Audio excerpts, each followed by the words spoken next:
democracy, the different sorts of democracy. John?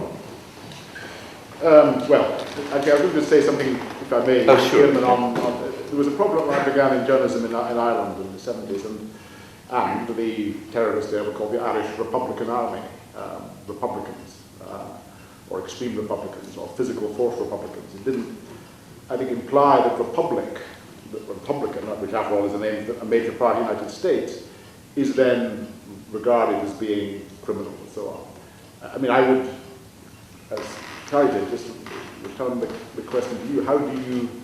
What do you say? Do you simply say terrorist? And there's a good argument for saying simply terrorist. Why call them something other than what they are? Or do you in some way give them what the name of the faith in which they are claiming to speak, even if most Muslims would reject that? It's quite a difficult one, especially actually for journalists who constantly have to use shorthand, as indeed the politicians, but in broadcasting and newspapers even more. You have to convey something which gives some kind of definition, but very briefly, and it's a real problem. It may not make sense to a huge number of ordinary British readers, but I think it would in many ways be more acceptable. I mean, on the democracy front, I think much of that has already been said. Just a small note. There is constantly said, I think especially perhaps on the left, but not just there, that democracy or the democratic imperative, the things which we in the West call democratic, elections, civil society, division of powers and so on, are in some ways only Western. Yet that seems to me to be rather empty.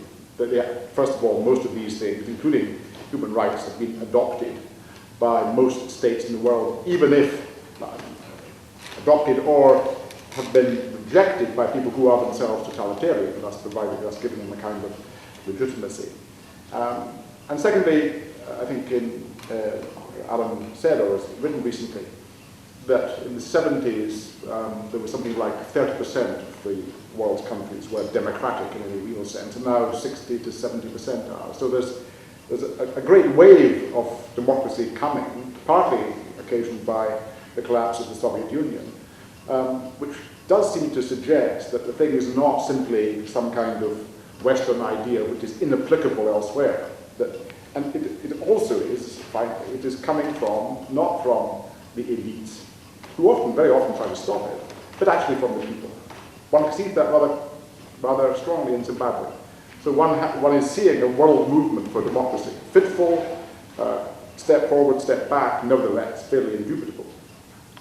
Michael?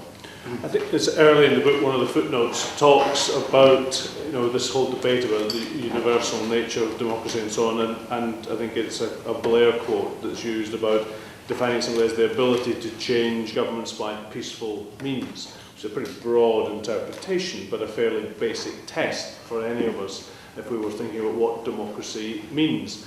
I mean, I think back to my own religious and cultural roots as yet another one of these sons of a Church of Scotland minister. It's not a requirement to enter politics in Scotland, but it's an early indicator.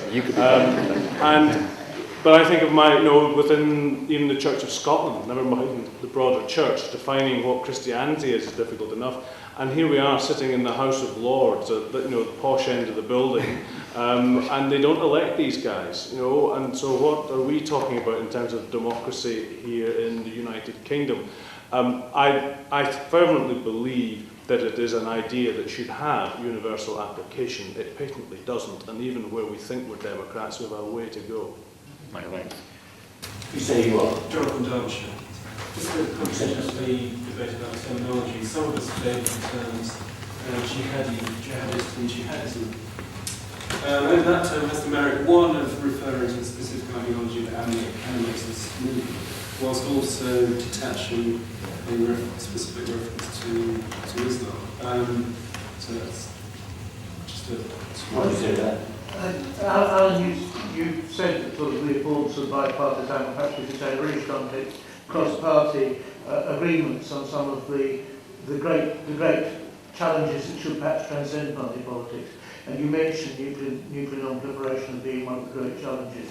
I wondered what the feeling was in relation to the what's clearly bipartisan approach that's been taken by Kissinger, Nunn, Perry and Schultz, and it's got the support of, 7 out of 8 surviving Secretaries of State, and been responded to by all 3 of the main presidential candidates in the US. I know that in this country we've had positive responses from the Prime Minister and from Dave Brown and from Margaret Beckett.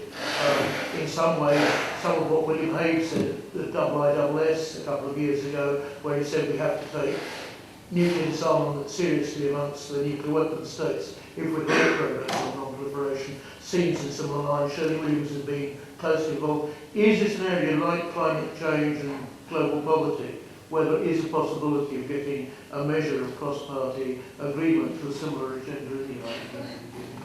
And open that to you.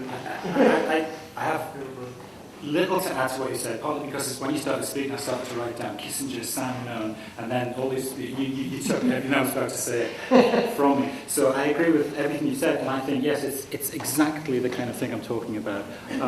Rather than allow the debate to be one in which the Labour Party people here will be tied to parts of their own party maybe and worried about what will happen at conference or worried about what's happening in the wards and the constituencies. I think we have to start forging new alliances, new networks, new connections, just like the ones we've seen tonight between politicians and civil society groups who want to map this broad middle area where a democratic internationalist policy of the kind of ideas we've set out tonight, an inclusive globalization, a responsible pursuit of peace whilst maintaining security. Those kinds of ideas, I think, were much easier for politicians to air and to attract support from in a previous period. And I think part of the problem is, and I'm going to return to the quote you mentioned in the book, and I have to thank Nick Cohen for this, who's here, because I stole it completely from Nick's preface to his book. It was an exchange between Tony Blair and John Humphreys, the BBC presenter. And I just think what's at stake in this exchange is the problem. It's an exchange in February 2007 on the radio, and Tony Blair is talking to John Humphreys, and Blair says, there's a global struggle in which we need a policy based on democracy, on freedom and justice. And John Humphrey, interrupts, of course, our idea of democracy, he says. So Blair says, I didn't know there was any other idea of democracy. And Humphreys interrupts again and says, if I might say so, that's naive. And Blair says, well, the one basic fact about democracy surely is that you can get rid of your government if you don't like them. Humphreys says, the Iranians elected their own government. And we're now telling them, and then Blair has enough and interrupts himself, hold on, John, something like 60% of the candidates were excluded. And I just think there's a sensibility at stake in that exchange, which just must speak to us strongly and which we must really attend to and think about that exchange and say, you know, enough of that kind of an attitude towards these questions. Blair is right, absolutely right in that exchange. And I wish more people had got behind those kind of sentiments at the time when he was around, but we've got the chance to do so now. That's an almost perfect end, but Michael. Yeah, let me not spoil it.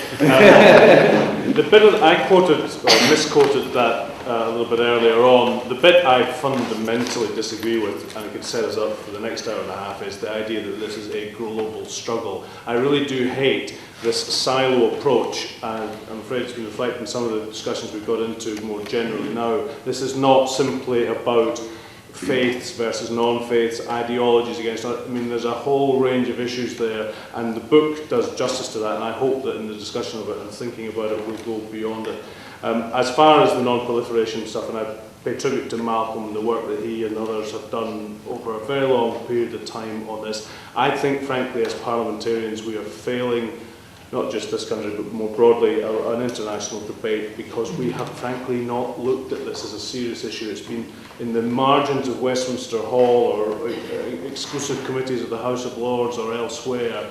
We have signed up, without making a partisan point, to a new generation of Trident, seems to me, without necessarily thinking through a lot of the issues we should.